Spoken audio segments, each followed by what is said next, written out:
Nuestro amoroso Dios que estás en el cielo, te damos gracias por este sábado. Agradecemos que podamos unirnos para obtener información que dé algún sentido a la confusión y el tumulto que hay en el mundo en este momento. No queremos aumentar esa confusión. Por eso, Dios, te pedimos que guíes nuestra discusión, nuestros pensamientos y nuestros estudios, y oramos por tu presencia. Pensamos hoy en todos los miembros de toda Oceanía y pedimos una bendición para ellos también. Por eso no nos dejes en esta mañana, Dios, hasta que nos bendigas. Es nuestra oración en nombre de Jesús. Amén. Buenos días. He notado algunas personas más, así que simplemente repetiré lo que dije antes. Solo quiero hacer una pequeña revisión de lo que compartí en Fiji en marzo, abril. Eso fue grabado hace un par de semanas y ha estado en nuestro canal de YouTube. Y si no estás suscrito a nuestro canal de YouTube, debes suscribirte. De hecho, tal vez después de esto podríamos hablar sobre todos los canales del ministerio a los que deberías estar suscrito o suscrita y presionar el botón de notificación.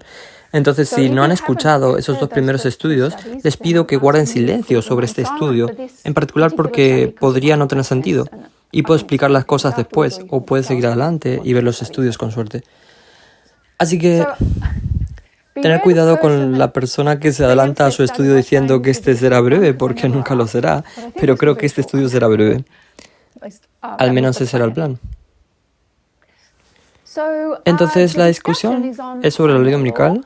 Y el estudio comenzó con una revisión de Hechos 27 y los dos barcos, las parábolas de los dos navíos o los barcos, que nos dan las dos líneas, una comenzando en 1798 y la otra comenzando en 1989. Nuestros dos tiempos del fin, nuestras cosas viejas y cosas nuevas de Mateo capítulo 13.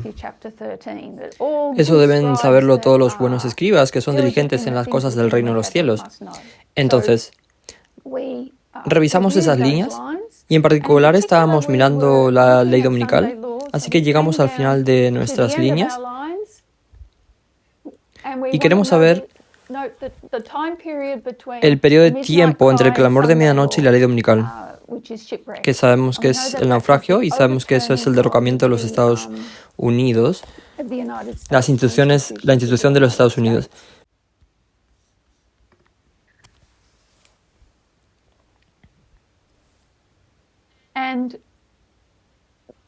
Y simplemente he traído esta porción de la segunda línea y la hice más grande. Observamos que la batalla de Benevento ocurrió en el año 275 a.C.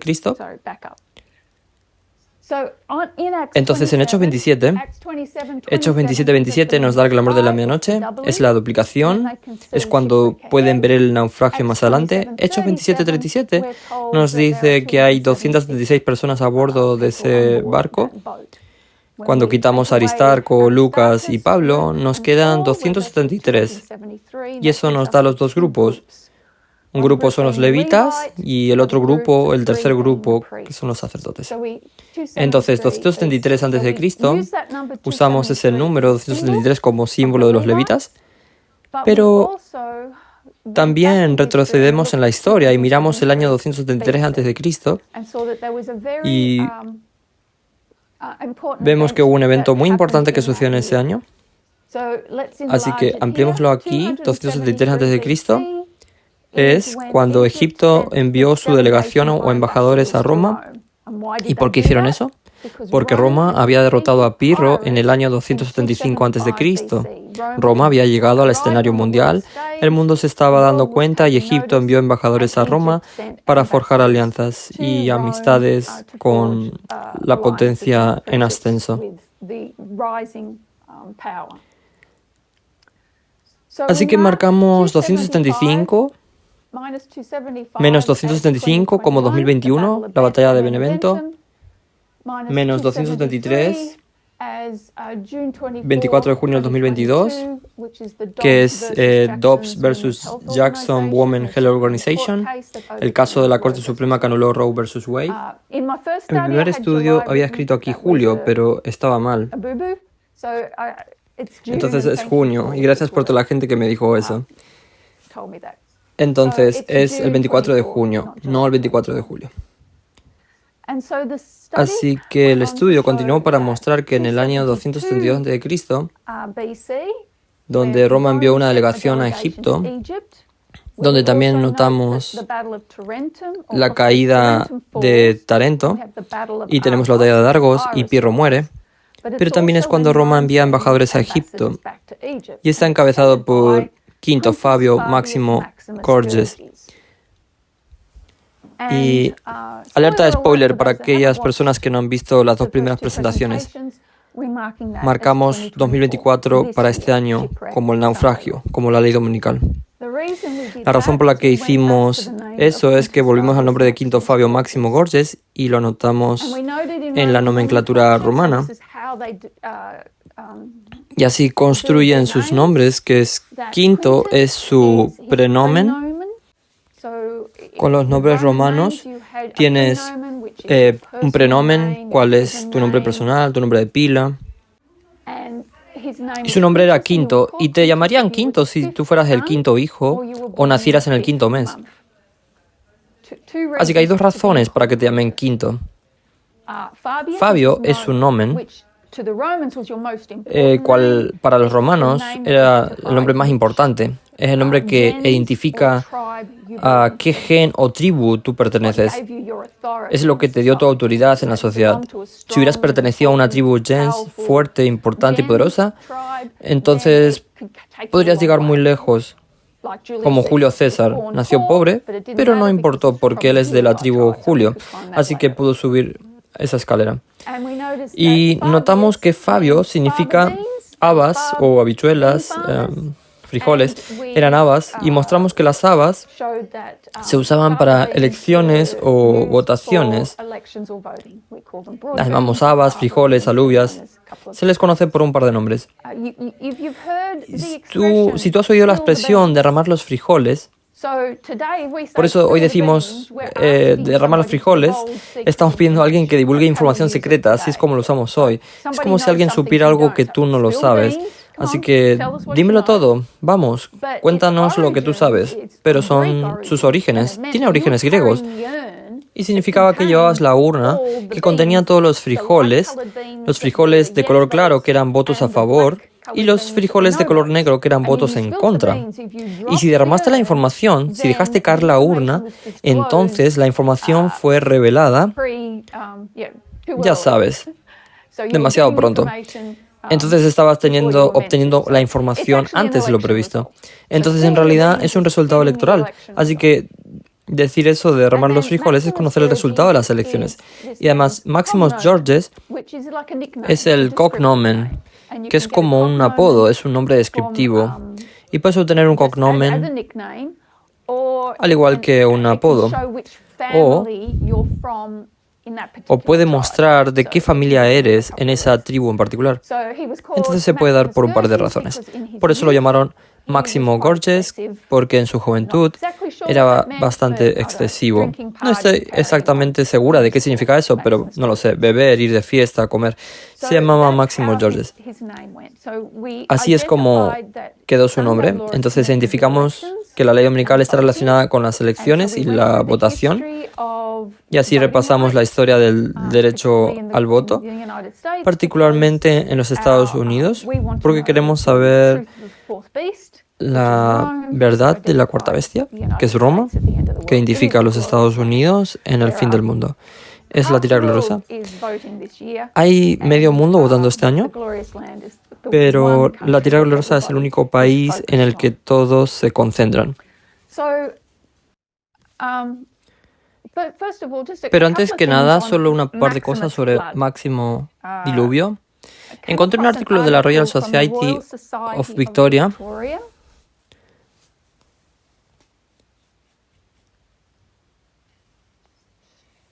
y voy a compartir esto.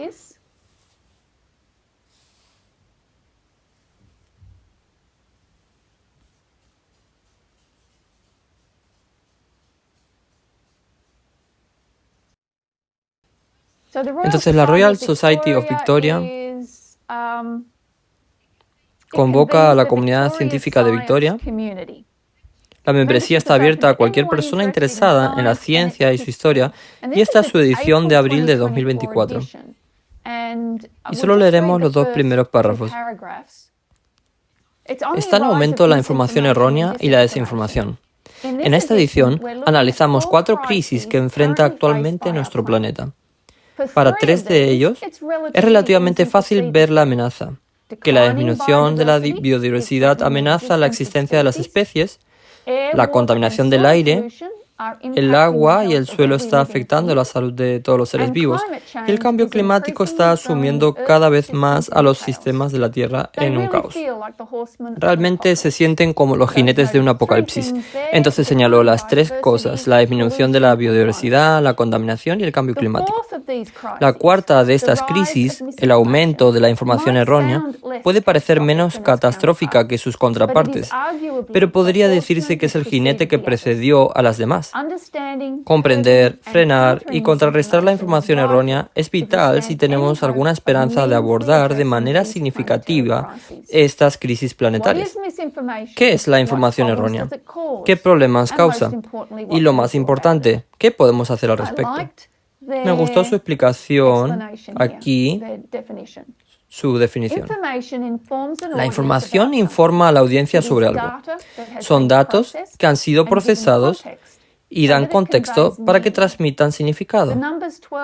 Los números 12, 18, 90 son datos aparentemente aleatorios, pero con el contexto de 12 goles, 18 retrocesos y 90 puntos, esos números informan a la audiencia sobre el puntaje ganador de Collingwood en la gran final de la AFL de 2023. Obviamente sepa quién sigue esta persona. La diferencia entre la información errónea y la desinformación es la intención. Ambas se refieren a información falsa, inexacta o engañosa.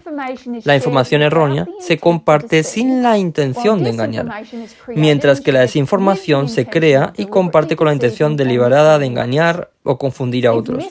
Si la información errónea es como el homicidio involuntario, entonces la desinformación es como el asesinato. De cualquier manera, la información está muerta. Luego continuará dando un poco de historia sobre la información errónea y la desinformación y dará un ejemplo de la industria del azúcar que fue bastante interesante. Pero aquí abajo enumera y explican las razones por las que ahora hemos visto un aumento en esto. Con una larga historia de información errónea y desinformación, ¿por qué ha aumentado ahora hasta el nivel de una crisis planetaria? El profesor Andrew Pfeffers de la Universidad de Melbourne lo atribuye a 2 razones fundamentales: la aparición de Internet y nuestras dificultades para determinar qué información debemos creer. En pocas palabras, se reduce a tecnología y psicología. Internet y las redes sociales han acelerado rápidamente la difusión y aumentado los riesgos que plantea la información errónea. Antes limitada a los formatos de medios tradicionales, la información incorrecta ahora puede llegar rápidamente y de manera repetida a su audiencia y perturbar a las sociedades, como presenciamos durante la pandemia del COVID-19. Facebook, Twitter, TikTok, YouTube, Instagram, LinkedIn, Google Search y Google News, Snapchat, Apple News son plataformas digitales clave para noticias e información para muchos australianos, según detalla la Autoridad Australiana de Comunicaciones y Medios en su documento de posición del 2020 sobre cómo abordar la información errónea. Aunque pueden parecer no reguladas, estas plataformas tienen al menos alguna capacidad para señalar contenido inexacto, engañoso o inapropiado. En contraste, el contenido compartido en plataformas de mensajería encriptada como WhatsApp y Telegram es significativamente más difícil de abordar.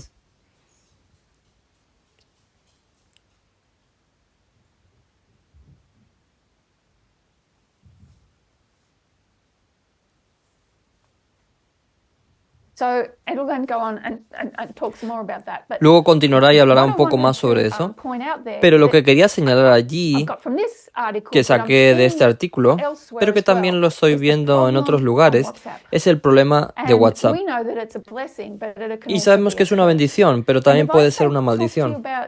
Y si digo que hablemos sobre los disturbios de Wakely, ¿Estoy pronunciando eso bien? Sí, los disturbios de Wakely en Sydney a principios de abril en este año. Si recuerdas los disturbios de Wakely, hubo un joven extremista que entró en una iglesia mientras estaban transmitiendo en vivo y apuñaló al sacerdote en esa transmisión en vivo, y de modo que en media hora había 2.000 personas que descendieron a esa iglesia. Y la información se difundió más rápido que cualquiera de las fuentes de noticias a través de estos grupos de WhatsApp. Algunos de los grupos de WhatsApp eran más de 800 personas, pero había varios y algunas personas de estos grupos que pedían calma, pero había suficientes personas compartiendo información errónea y desinformación sobre esos grupos que crearon un viaje. Así que WhatsApp ha llamado la atención de mucha gente en todo el mundo como uno de los peores distribuidores de información errónea. Así que creo que es algo de lo que debemos ser conscientes como movimiento, porque dependemos mucho de él. Tiene su caída. Así que solo quería decir eso sobre Máximo Guerges. Si lees y si buscas en Google, hay un artículo de The Guardian realmente bueno que habla sobre cómo se difunde la información en WhatsApp, y entrevistaron a personas y dijeron que estaban obteniendo los mismos vídeos, las mismas fotos, pero con diferentes comentarios y diferentes explicaciones. Así que realmente no sabían qué creer. Pero realmente había un problema allí. Bien, ese es Máximo Guerges. Entonces las habas o los frijoles, en realidad es posible que justo antes de ir a votar simplemente queramos tocar nuevamente a Quinto. Entonces notamos que Quinto, te llamaban Quinto si eras el quinto hijo o nacías en el quinto mes. Entonces miramos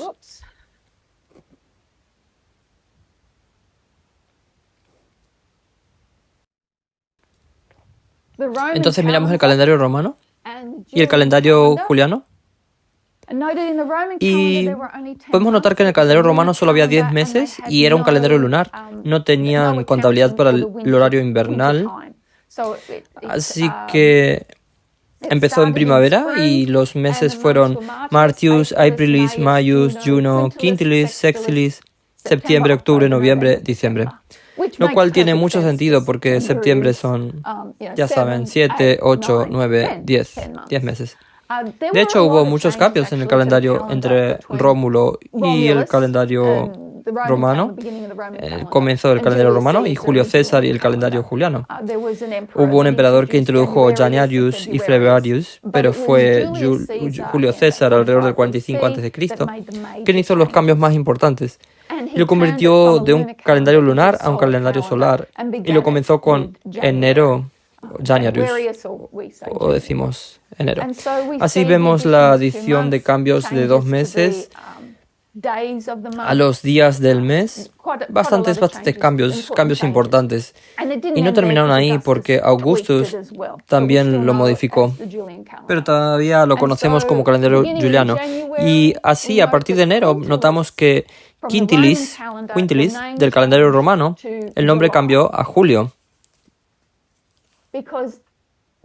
porque Julio César le pondría su nombre y luego Augusto le pondría su nombre a Sexilis. Entonces, Quintilis se convirtió en Julio porque era el cumpleaños de Julio César, creo que el 11 o el 12 o el 13, 12 o el 13 creo. No estoy seguro. Por esa época de agosto. No era su cumpleaños. Creo que septiembre es en realidad el cumpleaños de Augustus, pero fue un mes importante para Augustus. Así que marcamos julio como el quinto mes. Y también cuando se trata de Donald Trump, lo marcamos como el quinto presidente desde el tiempo del fin. Desde Ronald Reagan hemos tenido a Bush padre, Clinton, Bush hijo, Obama, y el quinto es Donald Trump. Pero también lo es porque tenemos a Biden y también es el séptimo. Y proféticamente entendemos que el quinto y el séptimo son iguales. Piensen en Sardis y la Odisea. Entonces, Donald Trump es el quinto, pero él es el séptimo también, que es esencialmente lo mismo. De todos modos, será el séptimo. Entonces, ese es Quintilis.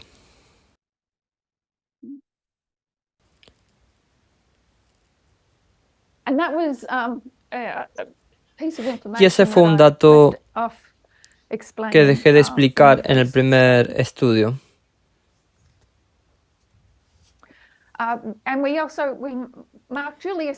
También señalamos a Julio César como significativo, porque en julio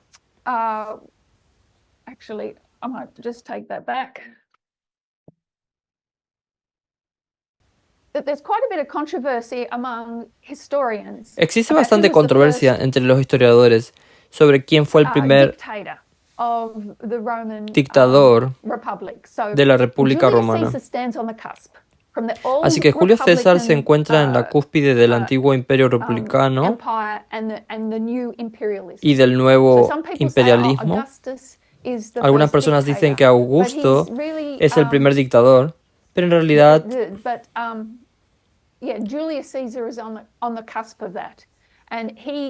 pero sí, Julio César está en la cúspide y se declaró dictador y dictador vitalicio. Así que aquí marcamos a Julio César. Cuando miramos su nombre, notamos que se llama Gayo Julio César. Gayo es su prenomen, su nombre de pila. Julio, Julius, porque pertenecía a la tribu Julio, es su nomen, pero César era su cognomen. Y lo llamaban así porque mostraba a qué tribu pertenecía.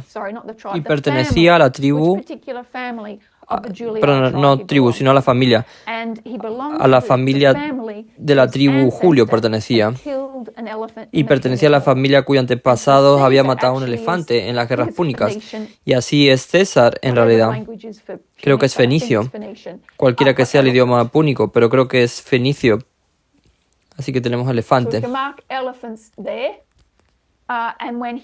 Entonces podemos marcar elefantes aquí. Y cuando acuñó su primera moneda, tenía la imagen de un elefante encima de su nombre. Entonces notamos que en julio de este año será la Convención Nacional Republicana y habrá 2.272 delegados comprometidos que irán a esa conferencia a votar por Donald Trump, porque él ganó las primarias. Habrá más que voten por él. Todos votarán por él, pero son ellos los que hasta ahora están comprometidos.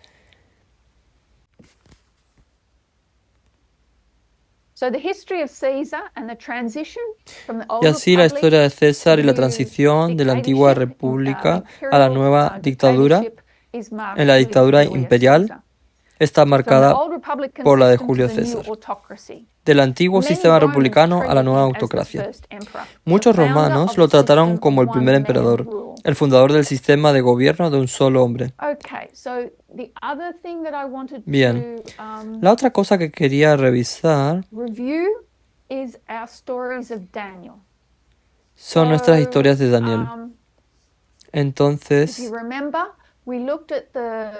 si recuerdas, miramos los primeros 3 capítulos de Daniel y vimos que ilustraban cómo funciona el Evangelio eterno. Lo haremos aquí.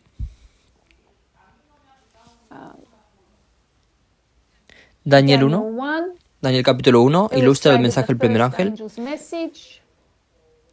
Porque Daniel tenía que temer a Dios y dar más de lo que temía Nabucodonosor.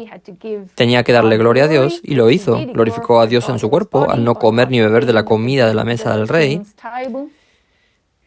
Y porque el juicio vendría en 10 días y en 3 años. 2 lotes de juicios para Daniel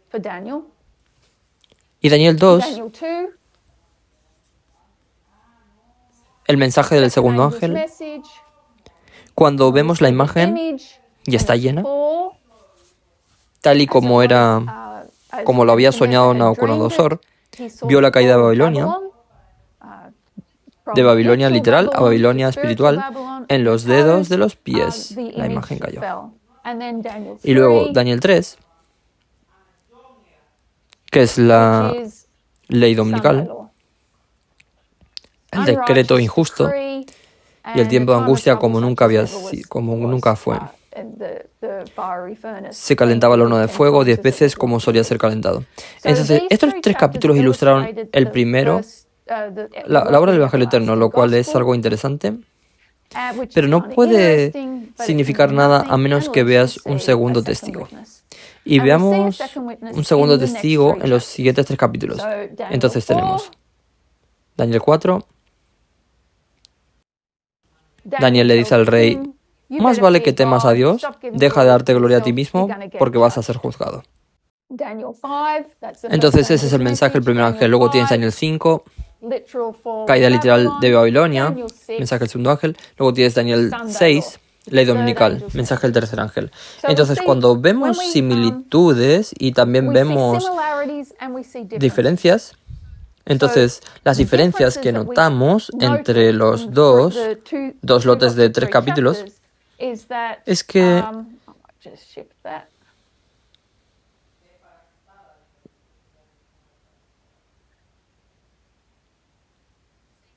vemos esto en los 3 primeros capítulos, que es una ilustración de la Iglesia Adventista del séptimo día, y los otros 3 capítulos vemos una ilustración de los Estados Unidos de América, tan similar a lo que es la parábola que vemos en Hechos 27, que son las instituciones.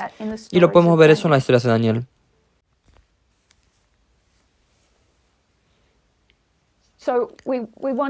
Así que si queremos comparar, si se dan cuenta, como en la historia del capítulo 4 de Daniel, el rey se fue por 7 años, pero el reino no se desmorona. ¿Por qué?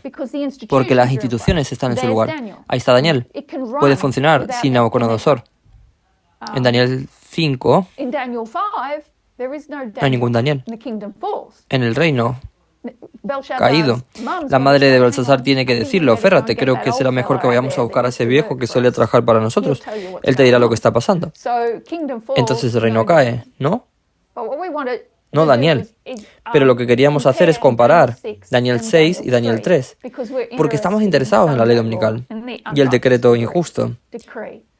Y lo que notamos cuando pasamos por las elecciones, la historia del derecho al voto en los Estados Unidos, es el uso de la palabra sufragio. Y el sufragio significa oraciones. Porque ¿qué haces cuando estás orando? Estás pidiendo que alguien interceda por ti, para representar a alguien con quien estás hablando. Alguien que te representa y que quiere interceder por ti. Entonces es lo mismo cuando votamos. La votación se llama sufragio.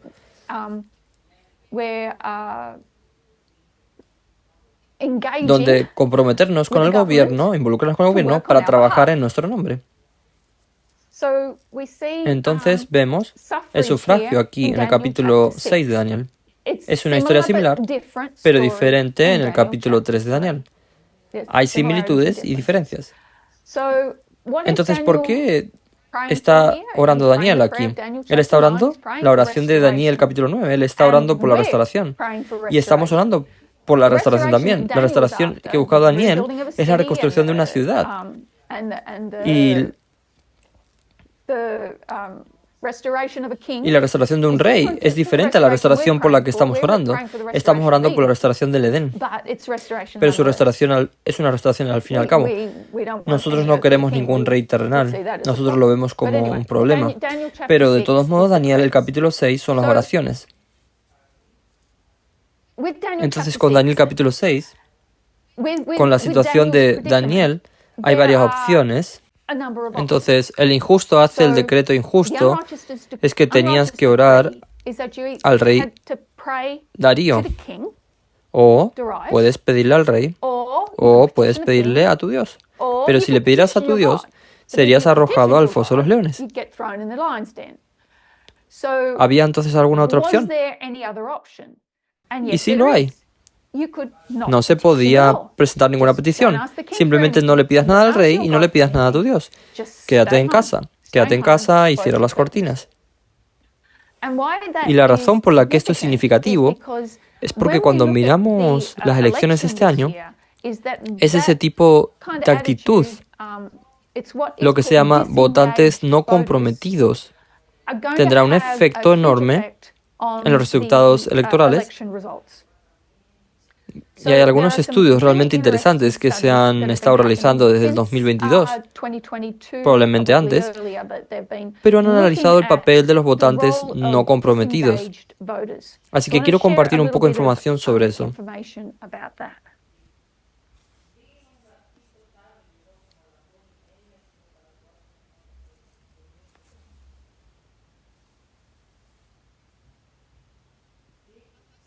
Primero que nada, los llevaré a una página que explica algunas de las razones por las que la gente en los Estados Unidos no vota.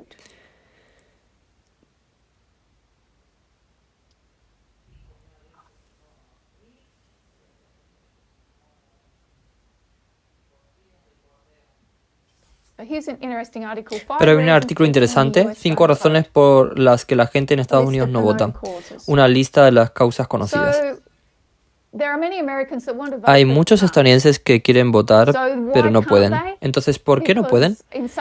Porque en algunos estados, si has tenido una condena, si has sido un delincuente convicto, te retirarán de las listas de votantes. Para algunos, a veces es muy difícil para las personas obtener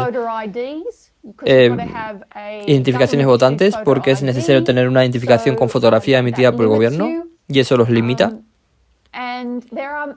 Y hay países que no son países, lo siento. Hay territorios estadounidenses que son Guam, las Islas Vírgenes, las Islas Marianas del Norte, Samoa Americana, Puerto Rico.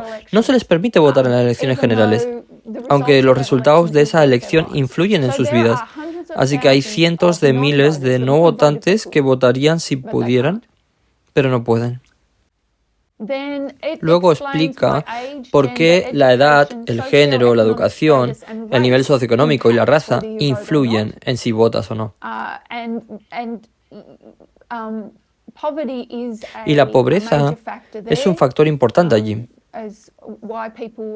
como porque la gente tiende a no votar. El día de las elecciones se celebró el martes, lo cual es lo más ridículo. La razón es que es un martes es porque en el pasado era cuando los agricultores llevaban sus productos a la ciudad, era día de mercado y por lo que siempre se celebraba en martes. Y por supuesto, si estás trabajando, no te pagan por tomarte un tiempo libre para ir a las elecciones. Entonces se lo ponen difícil a la gente. Entonces la gente no vota porque no pueden darse el lujo de perder su día de trabajo, su salario. La gente no vota porque solo hay 2 partidos y no sienten que ninguno de ellos los represente. Pero es en el que me gustaría que pensáramos realmente.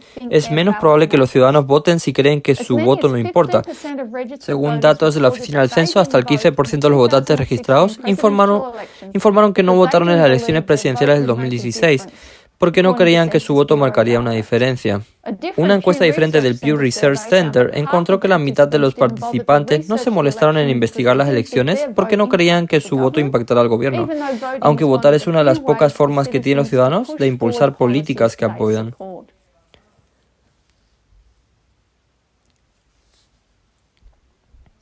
Así que creo que es algo importante a tener en cuenta, porque si miramos lo externo, también puede reflejar lo que sucede internamente. Por lo que la gente no vota porque no sienten que realmente importe su participación, y eso mismo puede suceder internamente. ¿Es realmente importante su voto, tu boleta, tu voz? Así que la participación de todos realmente importa. Y así como lo externo, entonces en lo interno también es. Creo que es un punto que podemos sacar de eso. Pero son estos no votantes, estas personas que no votan, también hay votantes no comprometidos. Así que marcamos el año 1989 como la introducción del Internet, de la World Wide Web, y la información va a explotar. Nunca había habido algo a lo que el mundo nunca haya tenido acceso antes. Ahora, en la época en que yo era niña, yo podía elegir entre 2 canales de televisión. Si hubiéramos tenido dinero para comprar una antena, y mis padres pensaban que las antenas podían hacer que tu casa se viera mejor, porque en realidad pensaban que las antenas eran feas, entonces no nos permitieron tener una antena en nuestra casa. De todos modos, no creo que pudieran permitírselo, pero esa fue su excusa. Pudimos tener 3 canales, pero nosotros solo teníamos 2. Uno era ABC, que es nuestra emisora nacional, y el otro era el canal 7. Y cuando llegabas a casa había programación para niños. Tienes que ver eso. Y si estabas tomando el té, te sentabas a ver las noticias mientras tomabas el té o cenabas. Y luego después de la cena había temas de actualidad y luego llegabas al programa que querías ver. Llegabas a tu comedia o lo que fuera, la característica principal de la noche. Pero la mayoría de la gente tuvo que sentarse a escuchar las noticias. Si recibiste un periódico y solo te interesaba la sección de deportes, al menos verías la portada de un periódico antes de llegar a él, incluso si no lo habías leído. Lo habías visto antes de llegar a la última página. La información ha crecido fenomenal desde entonces. Y la gente tiene tantas opciones entre televisión e internet, por cable, que uno puede desconectarse por completo de la política. Y entonces encuentro que mis familiares hoy en día pueden poner la televisión esta noche y por la noche evitar totalmente las noticias. Pueden simplemente cambiar o simplemente ir a un canal que... Sabes que puede ver cualquier cosa que les guste particularmente. Así que la gente puede simplemente ver noticias deportivas o reality shows o cualquier cosa, cualquier tipo de cosa que prefieran y se desconectan totalmente de la política. Pero lo que estos estudios están encontrando es que cuando haces eso, es mucho más probable que te encuentres en el lado equivocado y no en el lado correcto de la política.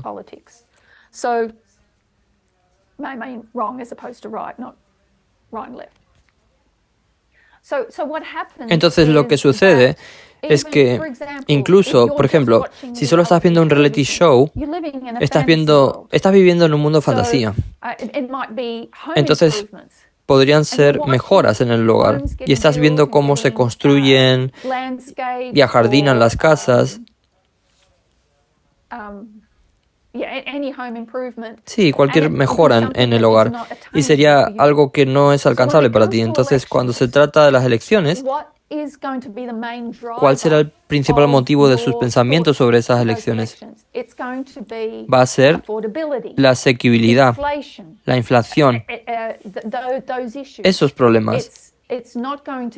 No será una amenaza para la democracia.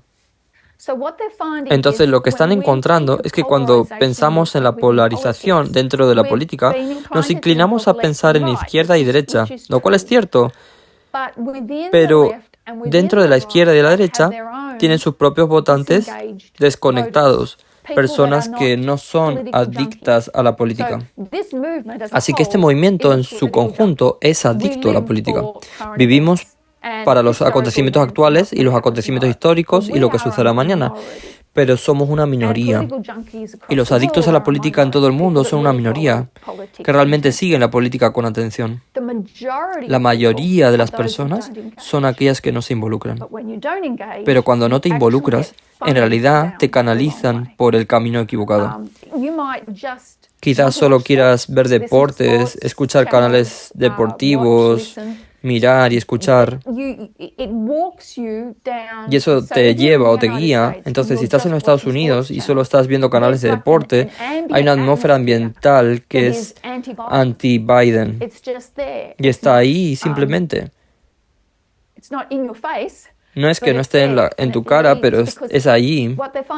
Y lidera porque lo están encontrando. Es que los votantes no están comprometidos. Y si votan, entonces hay mucha gente que no vota. Y luego hay una masa de gente que no está comprometida, pero que aún así vota. Lo mismo ocurre en Australia.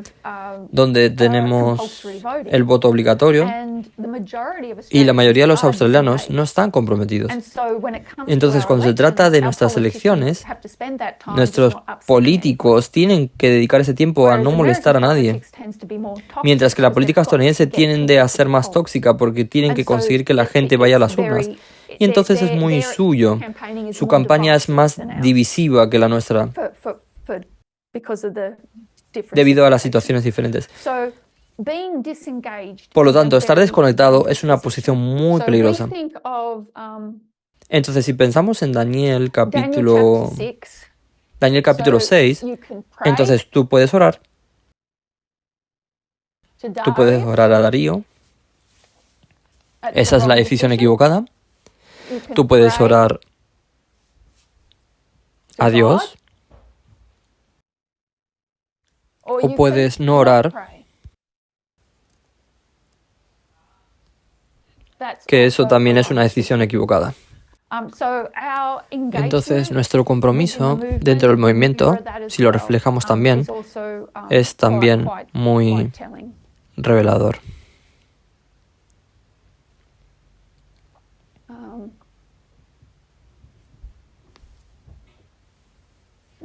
La otra cosa a tener en cuenta es el papel de los influencers. Porque tú y el movimiento habéis hablado bastante sobre los influencers antes, y los influencers también lo son, aunque ni siquiera hablan de política, te están guiando por un camino particular. Y esto solo es una cita de un artículo de Vox de mayo del 2024, 28 de mayo del 2024. Es posible que la influencia cada vez menor de las principales organizaciones de noticias está haciendo que el electorado sea cada vez más desconfiado. Los últimos 4 años han sido testigos de una proliferación de podcasts y gurús de los medios alternativos que retratan al gobierno, a las autoridades médicas y a los medios periodísticos convencionales como irremediablemente corruptos. A medida que más votantes obtengan información de personas influyentes, es posible que aumente la desconfianza política. Pero entre aquellos que obtienen sus noticias principalmente en las redes sociales, el presidente aventaja al candidato del tercer partido por solo 2 puntos porcentuales. Así que déjame compartir otro artículo.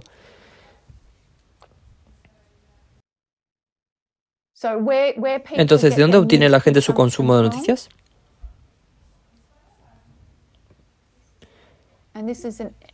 Y esto es un artículo de NBC. Su encuesta la realiza el proyecto 538, creo que así se llama, y es un sistema de votación muy, muy bueno.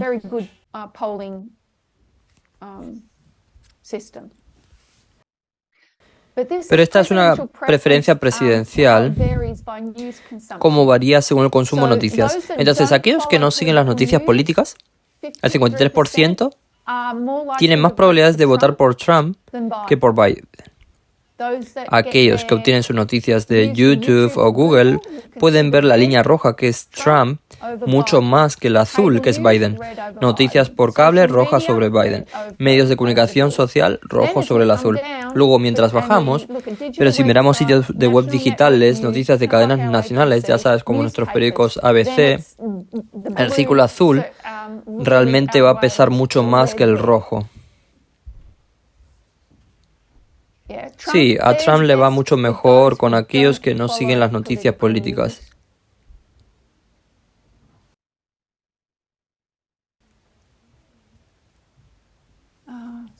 ¿Hay algo más?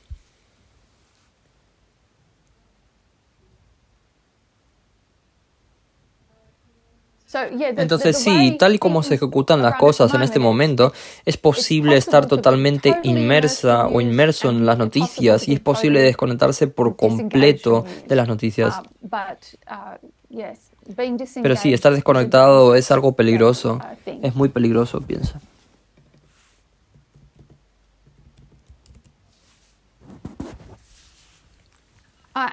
Y la otra cosa que están encontrando es que si dentro de los demócratas hay gente que está realmente involucrada en la política, y no digo la extrema izquierda, no estamos hablando de la extrema izquierda ni el del centro, estamos hablando de un género completamente diferente, así que los demócratas que están involucrados en política y los que no están comprometidos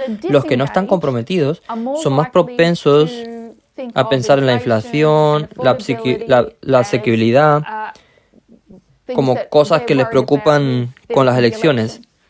Quienes participan, los que están preocupados por las amenazas a la democracia y la brecha.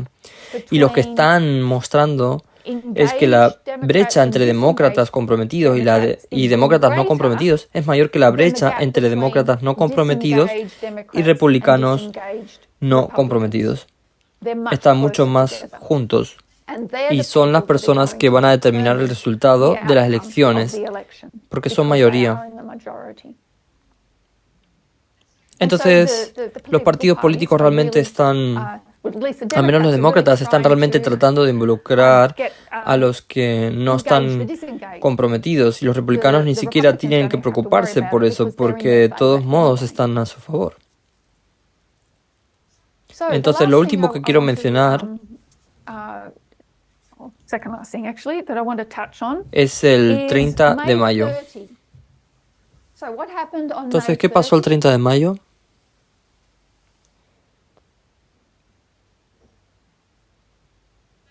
El 30 de mayo hubo un terremoto que emanó de una sala del tribunal de Bajo Manhattan. El jueves 30 de mayo, por la tarde, Donald Trump se convirtió en el primer expresidente de los Estados Unidos condenado por delitos graves. El expresidente Trump fue condenado por 34 delitos graves de falsificación de registros comerciales para mantener los pagos de silencio fuera del ojo público antes de las elecciones del 2016. Entonces, las acusaciones de New York, presentada por Alvin Bragg, fue juzgada entre un jurado en el tribunal de Juan Motions. A pesar de una estrategia de defensa agresiva, múltiples violaciones de una orden de silencio, abuso abierto y dirigido a los testigos y la amenaza inminente de un Donald Trump con el ceño fruncido mirándote, los jurados declararon unánimemente a Trump culpable de todos los cargos, por lo que ha sido declarado culpable de 34 cargos de fraudes empresariales. ¿Por qué es eso importante? Bueno, primero que nada, porque es un delito grave. Así que las palabras delito menor y delito grave no las utilizamos aquí. Entonces, un delito menor es un delito menos grave y un delito grave es un delito mucho más grave aquí. Aquí los llamamos delitos procesables y delitos sumarios. Entonces, un delito sumario en Australia es lo mismo que un delito menor. Es un delito menos grave. Y un delito procesable aquí es lo mismo que un delito grave. Entonces, fraude empresarial.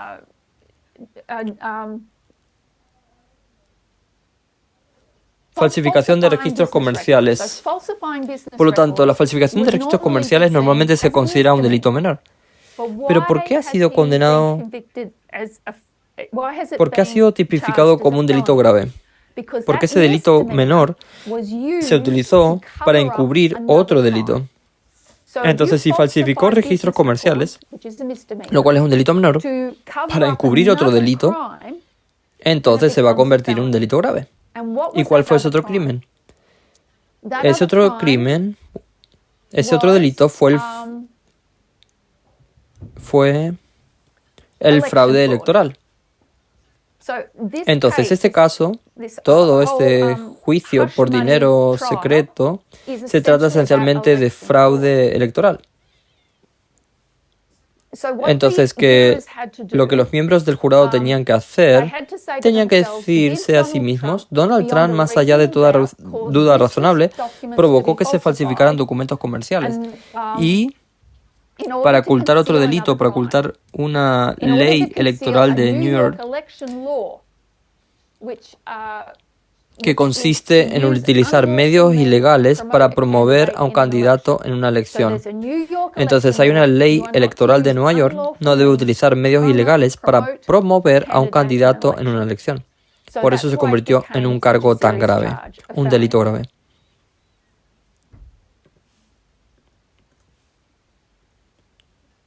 Bueno, y hubo 3 formas en que falsificó esos documentos.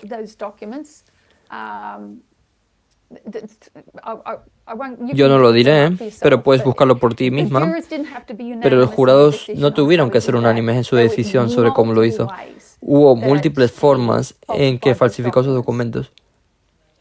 Pero esto... Entonces, ¿por qué es eso importante?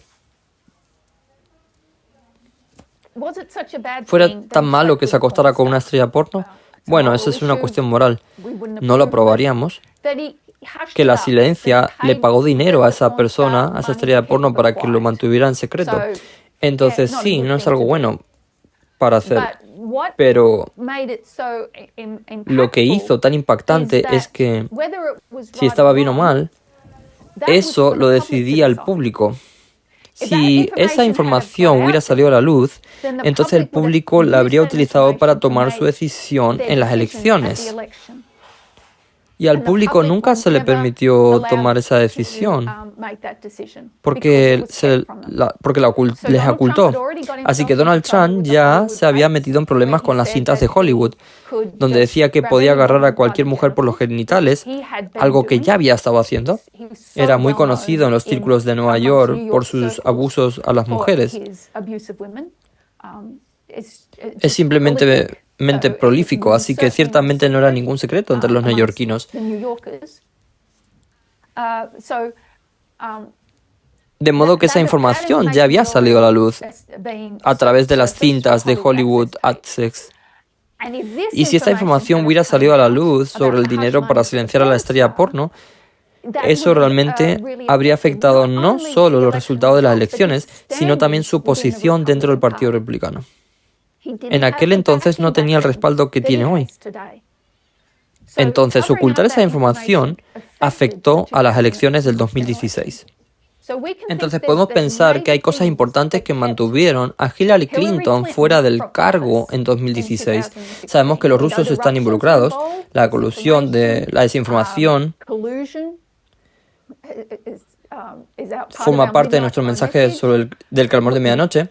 Lo que también ha salido a la luz últimamente es el trabajo de Wikileaks y cómo Julian Assange se volvió contra Hillary Clinton y tuvo un efecto importante, y es por eso que mucha izquierda también dejó de respaldarlo, porque su divulgación de información perjudicó a Hillary Clinton. Y ahora también sabemos que este dinero para el silencio tenía un pozo. Nunca lo sabremos porque la gente nunca llegó a hacerlo, para usar esa información para decidir su voto. Así que el 30 de mayo fue un gran evento. Él técnicamente no es un delincuente convicto hasta que sea sentenciado, y será sentenciado el 11 de julio. Entonces Trump hizo lo que siempre hace, usó su dinero e influencia, porque él es rico y tiene buenos contactos, para ocultar la verdad al pueblo estadounidense. ¿Fue un gran problema?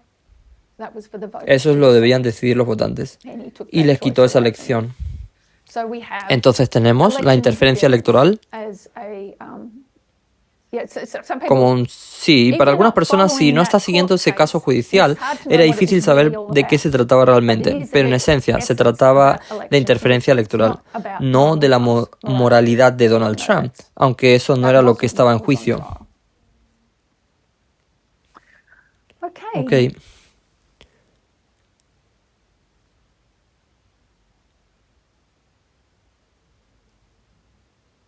Entonces, lo último que me gustaría compartir para terminar, para agregar a los estudios anteriores, es que el año pasado conocimos el libro The Demon Lover de Robin Morgan sobre la sexualidad o las raíces del terrorismo, dependiendo sobre qué edición elegiste, la sexualidad o las raíces del terrorismo. Y aquí Robin Morgan, solo leeré la portada. Ella estaba estableciendo la conexión entre el terrorismo y sexualidad. ¿Cómo podemos entender el carisma sexual que desprende la violencia? Ella confronta y explora el terrorismo de izquierda y derecha, ya sea revolucionario o sancionado por el Estado, y lo vincula todo con el patriarcado. Así que no voy a tomarme el tiempo de revisar lo que compartimos, pero solo quería llevarlos al final de su libro, donde ella ofrece una serie de estrategias para contraatacar el terrorismo patriarcal. La primera estrategia que ella da, dice, hablando de las mujeres, mira al mundo. Ella piensa que no tengo idea de qué hacer para cambiar todo esto, pero quienes estén en el poder tampoco saben lo que están haciendo. Entonces, ella es muy honesta. No sé cómo cambiar nada de esto, pero ¿alguien lo sabe? Entonces ella va a sugerir un par de estrategias. La primera estrategia, ella, las mujeres, exijan que todas las niñas se les enseñe defensa personal en los cursos obligatorios en el nivel de escuela primaria. Ella sabe que esta exigencia es consistente con una genuina antiviolencia, porque si no hay presa, no puede haber depredador. Y porque formas como el judo y el aikido ingeniosamente vuelven la propia fuerza del atacante contra sí mismo. Así que la estrategia número 1 es la autodefensa. Y no una legítima defensa cualquiera. Pero ella recomienda algunos en particular. Pero ¿cuál es la segunda estrategia? Recuerda que hay lugares en el mundo donde las mujeres todavía no pueden votar.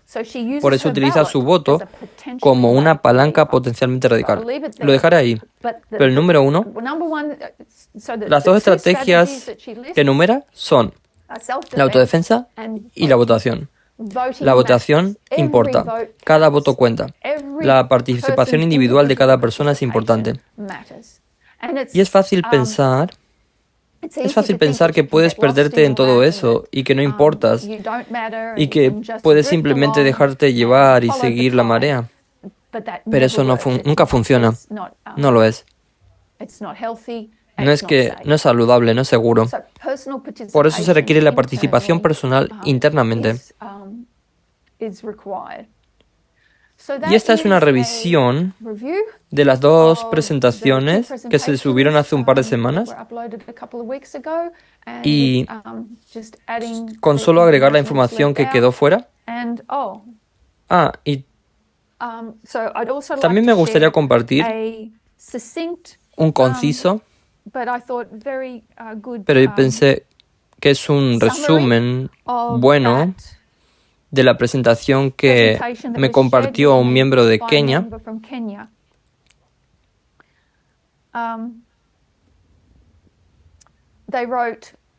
Y escribieron, cuando marcamos 2014, 2019 y 2021 como leyes dominicales en la sombra o desarrollos para la ley dominical, y tenemos que enhebrar los eventos, como ha sido demostrado, los tres hitos tienen que ver con el Partido Republicano. 2014, la purga del Partido Republicano de los moderados. 2019, la oportunidad para que los republicanos impugnaran a Trump, pero fracasaron. 2021 será la segunda oportunidad para que los republicanos acusen a Trump por las insurrecciones del 6 de enero, pero no lo hicieron. Y luego, la Convención Republicana, que lo coronará como lo coronarán a pesar de que es un delincuente de convicto. Y eso será este año, en julio del 2024. Entonces pensé que la forma en que esa persona pasó de 2014, 2019, 2021 a 2024 estuvo muy bien hecha. Y entonces cerraremos con una oración.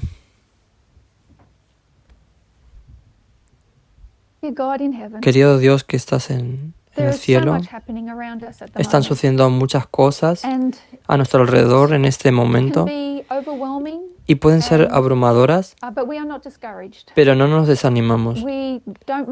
No nos importa formar parte de la minoría que ve la verdad en observar los acontecimientos actuales y comprender la historia. Solo le pedimos que continúes ayudándonos a perfeccionar nuestras herramientas para que podamos comprender estos eventos correctamente y llegar a las conclusiones correctas. Entonces, Dios, guíanos y dirígenos, es nuestra oración. En nombre de Jesús. Amén.